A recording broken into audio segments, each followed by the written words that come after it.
Hello.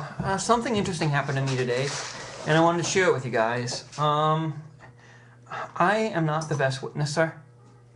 I'm kind of like wondering what words to use, what to say, what to do. Afraid that I will do more damage than help. I mean, I believe that as Christians, we should have like the Hippocratic oath: first, do no harm. And sometimes it seems the people who shouldn't be preaching, who shouldn't be witnessing, are the ones who are most vocal, and those that should be witnessing don't, because they are afraid of offending God or afraid of hurting someone that they're trying to save and trying to talk to. But I was on the bus. I go to an improv class on Thursday nights, and I was on the bus, and I saw a woman, say young woman, maybe in her 20s, reading a pamphlet called "Armed Revolutionary Struggle," and I just, like, the curiosity got the better of me, and I just asked, I'm just curious, is this from a liberal? Is this from a leftist standpoint or a conservative standpoint? And she said that it's from the Black Panthers, which answered my question. And I mean, it was just talking about how that the rich and white people were subjugating the poor and people of color, which I really had a hard time denying throughout history. And so I was but then I said I mean, I agree with that, but sometimes I believe that some groups, leftist groups, to fight the injustice that is put upon them, go to another extreme and do other injustice things. I mean, the Black Panthers were not a peaceful organization, and I mean, a lot of their things bordered on criminality. Just like how I believe that communism was trying to fight the poverty, but it became the oppression, and it became evil. It became as evil as rampant, unfettered capitalism. And just you had a government elite instead of a business elite. And so then I was saying, like I said, I am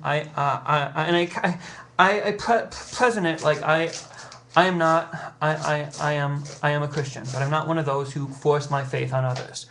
But what really irritates me is that when you see what has been done throughout history and what is still being done by people who claim to be Christians. And I mean, if you read the prophets and read Jesus, and she said, Jesus was black, right?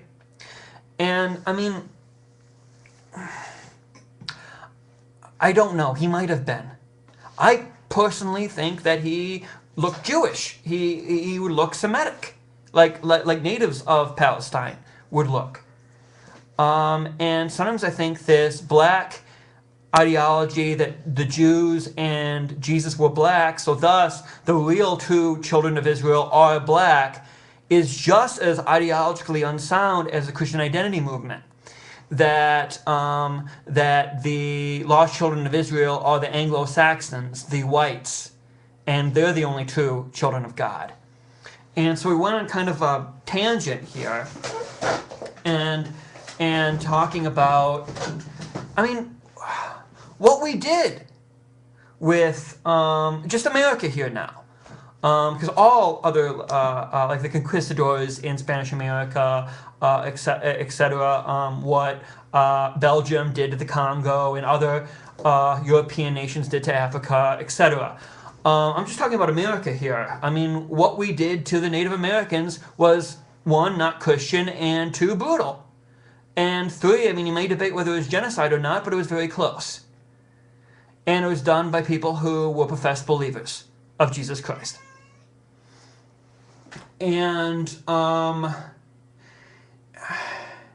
and said that whites and the Europeans were parasites. They didn't create anything of their own, which I think is kind of an exaggeration. But the thing is, I can see where she's coming from. I mean, her people. She was a Native American. She's a Native American, original Native American. Her people were sinned against by us. And just like the poor are sinned against by the rich, the blacks were sinned against by the whites. But then the temptation is to fight back and sin against your oppressors, and that is not good either. So. But, I mean, I can understand how some people believe Christianity, the cross, is not a redemptive thing, but it is a club to be used to oppress. And it's been done all throughout history. And it's not just, it's a human thing. And, I mean, it's not just Christians that do this. I mean, other tribes, other religions do it to other people. There's always a minority, there's always a majority. And that's the cool thing about Christianity. In Christianity, there is no majority. There should be no majority. We are all brothers. We are all servants. But when you have this twisted view of Christianity, because of the sin that the church, believers have done, I can see. And so, but the thing is, I want to scream from the rooftops, this is not Christianity, people. Christianity is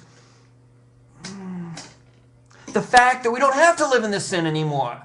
That sin has lost its power, death has lost its sting. That the devil's plans have been unended. And this is what I wanted to share to her. And so I did the only thing I thought I could do. I apologized. I repented. I mean, most of my ancestors came over in the 1800s and the early 1900s, but we profited. We all profited from what was done, and I apologized. A lot of conservatives would probably say wuss, or what, you don't like America? But I love America. America is one of the best countries, I think, when we're doing things right. But we also have a huge things to repent for. And, I mean, it's kind of funny. I mean, Pat Buchanan and a lot of the conservative evangelicals, they don't believe we have anything we need to repent for as a nation. And I think we do. And that's where somehow the nation has become an idol. Because we worship national pride, we worship national identity, and so we don't hold ourselves accountable. We don't hold our nation accountable. And so I just did and I apologized as a white Christian to this indigenous Native American militant. Now, will that bring her to Christ? I don't know. I hope so, and I'm going to pray for her tonight. But I just felt like that's what the Spirit was guiding me to do. And I